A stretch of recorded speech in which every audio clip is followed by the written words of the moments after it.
Another variation of reaction stoichiometry is when you have to find a limiting reagent. This is when you are given two knowns. So you've got too much information and you have to find out which reagent is going to run out first. To give you an example, I'm going to make ham sandwiches. Now, to make a ham sandwich, it has specific requirements. You need 2 slices of bread and 1 slice of ham. How many ham sandwiches could you make with 3 slices of bread and 1 slice of ham? Well, of course, you can still only make 1 ham sandwich because we won't have enough ham to make more than one. So in this case, the limiting reagent is the ham because it prevents you from making more than one ham sandwich. The excess reagent will be the bread because you've got some left over.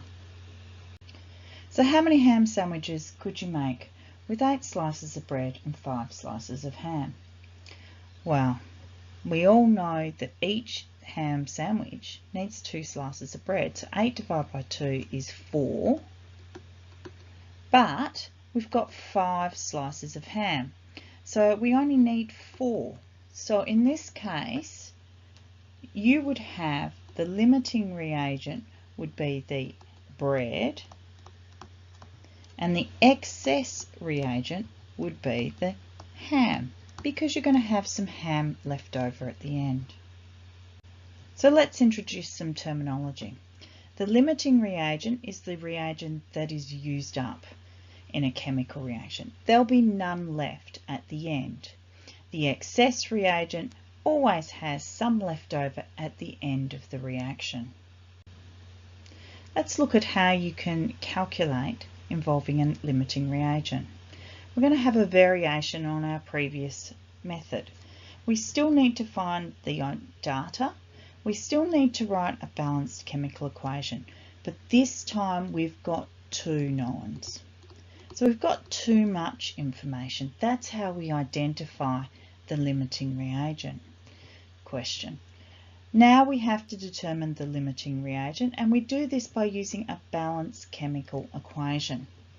Once we've done that, the limiting reagent becomes the known, and we use this known from now on. We can then use the balanced chemical equation to find the moles of the unknown, and then we can find the mass of the unknown. Now, like any other stoichiometry, the first thing we're going to need to do is identify the data.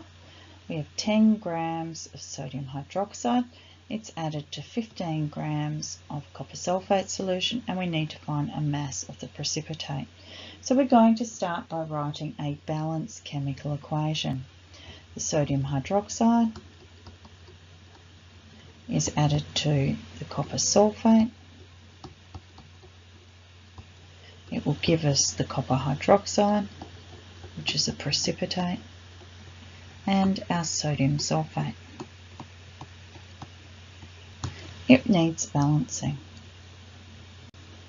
Like any stoichiometry, after we've got our balanced chemical equation, we have to find them from the mass known, we have to find the moles known, and we do this by using number of moles equals mass over formula mass, except this time we've got 2 knowns.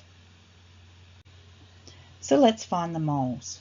The number of moles of sodium hydroxide is equal to a mass over a formula mass. Please notice I'm telling my marker what I'm doing. So 10 grams divided by the formula mass is 39.998, which I get it off the periodic table, is equal to 0.2500 moles. Now I'm going to store that in my calculator. The number of moles of copper sulfate is equal to a mass over a formula mass.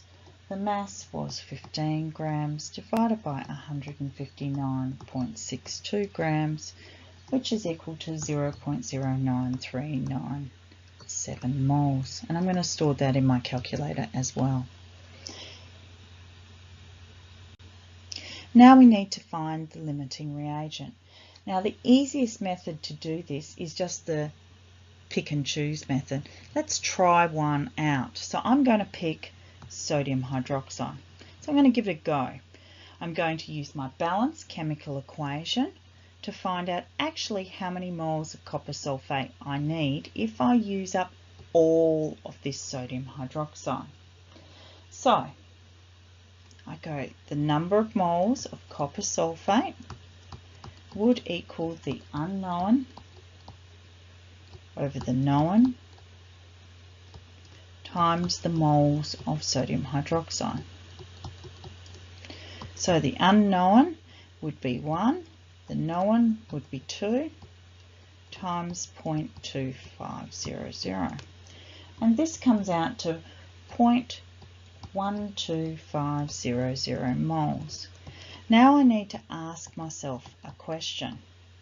Do I actually have 0.125 moles of copper sulfate? Now looking back here, I've only got 0.09397 moles. So no, I don't have enough moles of copper sulfate. So the copper sulfate in this case is the limiting reagent. Now that we know what the limiting reagent is, our moles known becomes the copper sulfate. And we must use the copper sulfate from now on to calculate the moles of the unknown. And remember, we do that by using the balance chemical equation. So now that I've got my moles known, which is the copper sulfate, I can now go ahead and find the mass of the precipitate by finding the moles unknown of copper hydroxide. So the number of moles of copper hydroxide will equal the unknown over the known times the moles of the known, which remember has to be your limiting reagent.